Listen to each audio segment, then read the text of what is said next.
In 1913, after starting the Nevadas, the U.S. began work on its next class of battleship, the 31,400-ton Pennsylvania class. The Navy wanted to continue the trend of building in pairs, but Congress was feeling parsimonious, so it only got one. The second ship, Arizona, had to wait a year, thus becoming Battleship 1914. Having gotten a dose of major change, the Navy settled back into a pattern of steady, progressive improvements. The most obvious change was the adoption of all triple turrets, still in a single cradle. Secondary armament was also slightly revised. Pennsylvania was fitted with facilities to act as a fleet flagship.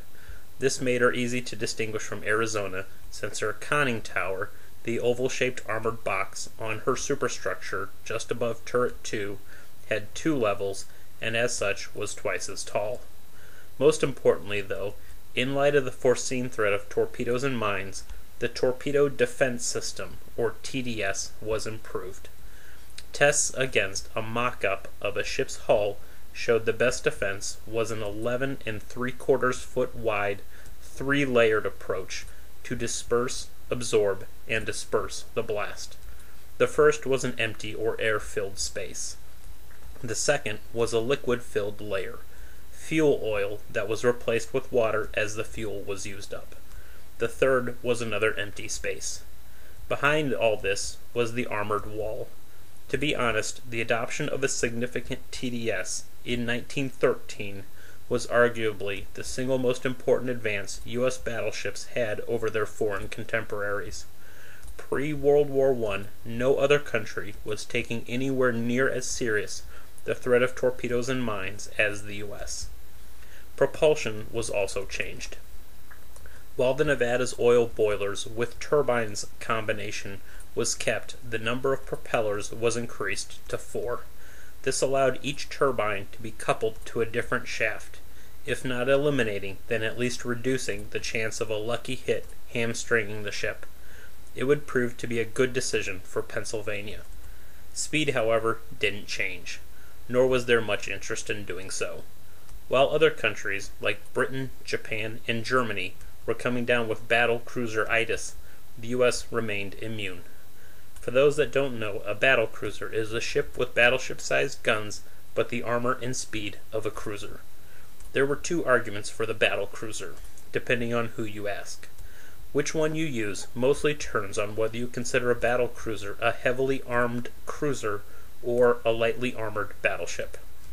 In no particular order, the first was that its speed could make it too fast to hit. Speed is armor. The second was that it could outrun anything it couldn't outfight, and could outfight anything it couldn't outrun. The U.S.'s answer to the first was that speed isn't armor, armor is armor. When an incoming shell is traveling 2,500 feet per second, whether you're going 21 knots or 27 is irrelevant. What can actually be relevant in a long-range battle is turning radius. All things being equal, a slower ship will usually have a tighter turning radius. Now, if only there was some way a battleship could twist sharply by running the propellers on one side forward and the others backward to further decrease the turning radius. More on that later. So, while others were experimenting with sacrificing armor before World War I, the U.S. was going the other direction and making it thicker by adopting the all-or-nothing scheme and a layered TDS. The second could outrun anything it couldn't outfight and could outfight anything it couldn't outrun was a non-issue for the U.S. because it simply had no interest in outrunning its opponents in any way. In the case of using speed to decline battle, or outrun anything it couldn't outfight, the U.S. simply considered this a defeat by no contest. In declining battle, you hand your enemy a victory.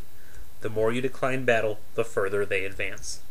Since all battles take place to affect events on land, eventually you'll run out of room to run, and your options will be either surrender or fight. If you choose to fight, the speed you gained versus the opportunity cost in armor is negated. You've sacrificed both. On the other hand, using speed to force battle, or fight anything it couldn't outrun, carries its own risks. Namely, your lightly armored ships risk running into a better armored foe. More likely, though, is the very real possibility that having ships with varying speeds means they'll become dispersed and defeated piecemeal by a numerically and/or protectively superior foe. The only solution would be for the faster ships to slow down to the speed of the slower ships. Again, the speed you gained versus the opportunity cost in armor is negated. Again, you've sacrificed both. The US's answer was to not bother getting in a speed race. Instead, it dedicated enough tonnage to speed that all the battleships could operate as a single, cohesive unit. It also stressed mechanical reliability, since ships were expected to operate far from home. For this same reason, fuel capacity and efficiency were stressed. To control the sea, you have to stop the enemy's fleet. The US was content with forcing the enemy to come to them. Pennsylvania was started October 27, 1913, and finished June 12, 1916. Arizona was started March 16, 1914, and finished October 17, 1916. Armament was 12 14-inch 45 caliber guns in 4 triple turrets, 2 forward and 2 aft on the center line. These were repeats of the triples on Nevada. Secondary armament was 22 5-inch 51 caliber guns, 10 on each side in casemates just below the main deck, 1 near the bow, 2 under turret 1, 1 under turret 2, 1 under the conning tower, 1 under the forward mast, 1 under the funnel, 1 near the end of the forecastle deck, 2 near the rear of the ship behind turret 4. The final pair were again in single open mounts, 1 on each side, just behind turret 2. Turretary armament was 4 3-inch 50 caliber guns in single open mounts, 2 midship and 2 on turret 3. Finally, 2 21-inch torpedo tubes were fitted. Propulsion and power were provided by 12 boilers venting to 1 funnel. These powered 4 turbines, 2 high pressure, 2 low pressure, that generated 31,500 horsepower in Pennsylvania and 34,000 horsepower in Arizona. On 4 shafts, they had a top speed of 21 knots. Armor was an improvement on that fitted to Nevada. Side or belt armor running from turret 1 to turret 4 was 13.5 inches thick from the top to just below the waterline, where it shrunk to 8 inches as it neared the bottom. Deck armor over the belt was in 3 layers that totaled 3 inches, with a 6.25 inch extension over the steering gear. 13-inch bulkheads formed the ends of the armored box. Barbette armor was up to 13 inches thick. Armor on the front of the turrets was 18 inches, while roof and side armor was 5 inches. Conning tower armor was 16 inches. Underwater, they were double-hulled except midship under the engine room, where they were triple-hulled as part of the TDS. Again, both ships were often and heavily modified. Shortly after completion, the 2 forwardmost and 2 rearmost 5-inch guns on each side were removed. Again, they were just too wet. After World War I, aircraft platforms were added to turrets 2 and 3, moving the 3-inch guns on turret 3 midship. These didn't last long and were soon replaced with a float plane catapult at the stern. In 1921, the number of 3-inch guns was increased to 8, 4 on each side. In 1929 through 1932, they got their turn for modernization. Like the Nevadas, they exchanged their 12 old boilers for 6 new ones, which allowed a longitudinal bulkhead to divide the boiler room. Both were also re-engined, receiving new turbines. Main gun elevation was increased from 15 to 30 degrees. To help spot shooting at these increased ranges, 2 new catapults for spotter float planes were fitted, one on turret 3 and the other replacing the old one at the stern. The cage masts were replaced with tripod masts. The casemated guns were reduced to 10 and moved up from the deck edge to the much enlarged superstructure. Again, 5 on each side, with the open mounts behind turret 2 being retained. Behind the open mounts and above the casemates, the 8 3-inch 50 caliber anti-aircraft guns were replaced with 8 of the new 5-inch 25 caliber anti-aircraft guns. Deck armor was increased to 4 3/4 inches over the vitals. Finally, both torpedo tubes were removed. All this work increased their weight to 33,348 tons. Between then and Pearl Harbor, the only major change was the removal of the open mount 5-inch 51 caliber guns. As with many ships, it was intended to fit the new quad 1.1-inch medium anti-aircraft gun, but there weren't enough of them to go around, so the 3-inch 50 caliber guns were fitted pending their arrival. After the attack, shields were added to the 5-inch 25 caliber anti-aircraft guns on Pennsylvania to protect the crews against strafing. In October 1942, with the threat of Japanese invasion of Hawaii gone, Pennsylvania joined most of the other Pearl Harbor survivors at the West Coast for a partial rebuild. This was generally along the same lines as Nevada. Most of the superstructure, along with all of the 5-inch 51, 5-inch 25, light AA, medium AA, and the catapult on turret 3 were removed. A new superstructure was built with a cruiser-type conning tower. Modern search radar, modern Mark III and Mark 37 fire control radar, RPC, and 20 and 40 millimeter light and medium anti-aircraft guns.